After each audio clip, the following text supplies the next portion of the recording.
Enfin les Madridistas, doublé de Kylian Mbappé, le Real Madrid est heureux, le Real Madrid se rassure à domicile face au Real Betis, une victoire juste avant la trêve internationale. C'est parti pour le débrief. Et lui tu nous en veux car on en fera toujours plus que toi.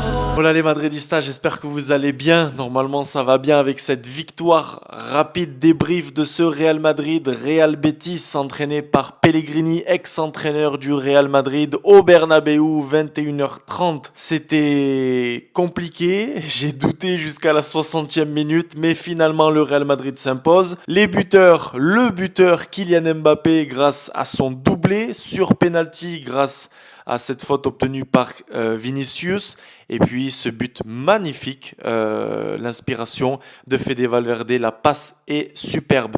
On va commencer par le 11, si vous le voulez bien, avec une équipe classique, l'équipe Titu de Carlo Ancelotti en ce moment. On y retrouvait Thibaut Courtois dans les cages, Carvajal à droite, Ferland Mendy remplacé par Fran Garcia. Attention à Ferland Mendy en ce début de saison, je ne vais pas commencer à l'attaquer, mais c'est assez décevant. Cette charnière Rudiger-Militao, au milieu de terrain, en l'absence de Camavinga et Bellingham, c'est Tchouaméni qui s'est aussi rattrapé, on va dire, sur ce match. C'était un petit peu mieux. Fede Valverde, il va falloir que j'en parle parce que quel joueur, et ça date pas d'aujourd'hui, accompagné d'un Dani Ceballos, et ça me fait plaisir parce que pour ceux qui suivent les vidéos, je voulais vraiment voir Dani Ceballos un peu plus que 5, 10, 15, 20 minutes. Et on l'a vu jouer aujourd'hui, démarrer, titu, donc ça fait plaisir. C'est un joueur qui me plaît, qui m'a toujours plu, que je trouve sous-coté. Donc donnez-moi votre avis sur Ceballos. Je pense qu'il va être important jusqu'au retour de Camavinga et de Bellingham. Donnez-moi les Madridistas dans les commentaires comme d'habitude, vos tops, vos flops. Et puis je termine par l'attaque, cette attaque que l'on connaît très bien maintenant. Rodrigo sur le côté droit, Vinicius Junior sur le côté gauche et Kylian Mbappé, le buteur de cette soirée. C'était mieux pour Kylian Mbappé, c'était aussi mieux pour Vinicius Junior. On l'a vu tout de suite en première mi-temps. Il y a eu un changement au niveau de l'attitude de la part de tous les joueurs. Tous les joueurs se sont mis à plus courir, à plus presser, à être tout simplement présents. C'est ce que j'ai pu leur reprocher face à Las Palmas. Et ce soir, j'ai vu un autre Real Madrid, j'ai vu un autre visage, même si c'était compliqué, même si la première mi-temps a été très compliquée pour Kylian Mbappé, qui a eu encore une fois du déchet. On voyait que c'était très brouillon dans les derniers gestes, et ça m'a inquiété. Mais finalement, il n'a pas lâché, ça a payé, il est buteur, il est double buteur. Ce penalty, Vinicius Junior lui donne apparemment.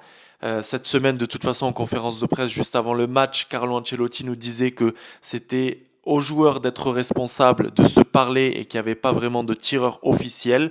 Apparemment, ils ont dû se parler rapidement, se concerter et c'est Kylian Mbappé qui l'a tiré et qui l'a transformé. Donc ça me fait plaisir pour lui. Si ça peut lui permettre de débloquer sa saison, de lui débloquer aussi quelque chose au niveau du mental, parce que ça devait être assez compliqué, on le sait qu'il a une énorme pression. Tant plus que ce soir aussi, le Bernabeu s'est mis à siffler lorsqu'on a vu un Real Madrid très lent.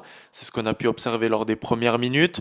Un Real Madrid lent, c'est ce que a reproché Carlo Ancelotti à ses joueurs, que la sortie du ballon n'était pas assez rapide, que les échanges entre les défenseurs, c'est-à-dire Carvajal, Rodrigo et de l'autre côté Ferland Mendy et Vinicius Junior n'étaient pas aussi rapides aussi, donc ce qui fait que sur Real Madrid allait trop lentement pour lui, pour le coach italien. Écoutez, ça a été beaucoup mieux en deuxième mi-temps. Il faut que je parle aussi d'un joueur qui ne cesse de m'impressionner et pourtant j'étais habitué à un niveau extraordinaire. Mais Fede Valverde, ce Real Madrid-là, en tout cas pour moi, je le dis encore bien pour moi, ce Real Madrid-là de ce début de saison 2024-2025, s'il n'y a pas de Fede Valverde, c'est encore plus compliqué. C'est encore plus compliqué parce qu'il est absolument partout, qu'il aide beaucoup Carvajal sur le côté droit pour les replis défensifs, que ce soir il a mangé Abdé et Dani Carvajal aussi très bien avec Abdé qui s'est pas laissé bouffer, donc ça c'est très très cool. Cette équipe du Betis qui nous a pas non plus énormément inquiété, mais il fallait faire attention, notamment avec Abdé, ça pouvait être dangereux. Finalement, sur ce plan-là, je pense qu'on a mieux défendu, c'est ce que voulait Carlo Ancelotti. Pour résumer, il y a une meilleure attitude des joueurs, ça c'est sûr et certain. On a mieux défendu, on est allé plus vite, on a essayé de construire plus rapidement.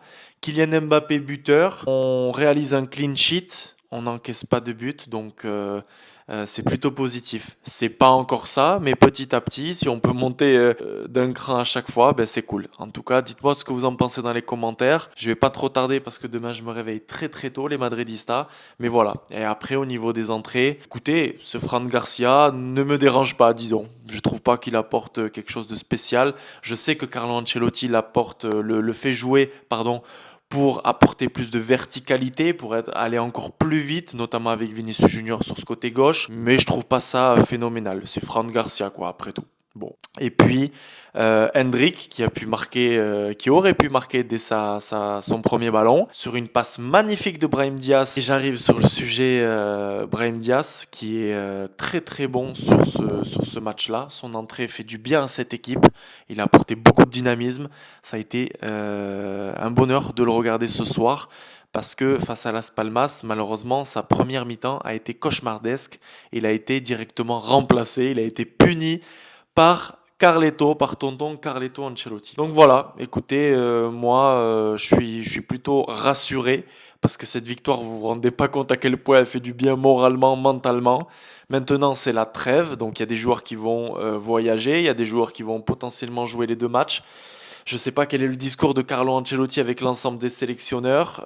Faut que je check aussi, dites-moi contre qui joue le Brésil, l'Uruguay, etc. Mais ça fait des déplacements assez costauds en général pour les Latinos, pour les Américains du Sud. Voilà les Madridistas, donnez-moi vos avis sur ce match dans les commentaires comme d'habitude. Ça fait plaisir d'être de retour sur YouTube. N'hésitez pas à commenter, qu'on parle ensemble. Sur Insta, j'essaie de répondre à tout le monde. On est là comme d'habitude, cette famille Madridista. On vient d'arriver à 100 000 au total parce qu'on est à 67 ou 68 000 sur TikTok. On est plus de 43 000 je crois sur YouTube et on est à peu près 3-4 000 sur Insta. Ça c'est la famille, ça bouge pas. Merci beaucoup pour le soutien. Lâchez votre meilleur pouce bleu. Vous le savez que ça permet de développer la chaîne. Il y a plein de choses qui arrivent tranquillement. On s'y remet. Moi ça me fait plaisir. J'ai de l'énergie. Je me sens bien. À la Madridina Damas.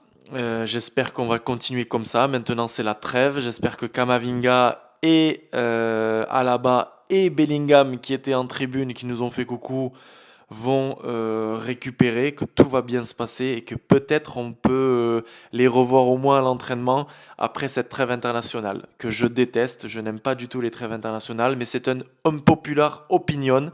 C'est mon avis.